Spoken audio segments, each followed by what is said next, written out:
ඔයාලා හැමෝටම සුබ දවසක්. දෙස් විදෙස් අලුත්ම තොරතුරු දැනගන්න දැන්ම වටින් ගොඩින් නාලිකාව සබස්ක්‍රයිබ් කරන්න. බෙල් සලකුණ ක්ලික් කරන්නත් අමතක කරන්න එපා.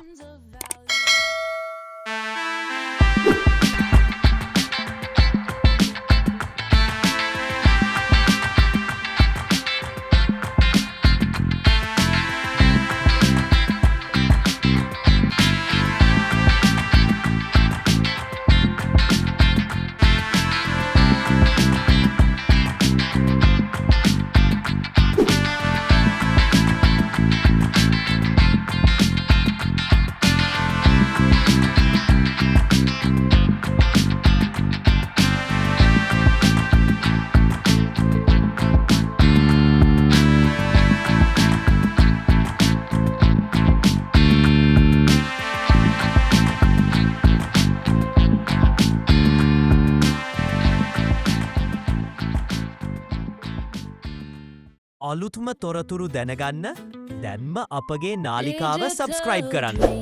ඔයාලට සුබ දවසක්.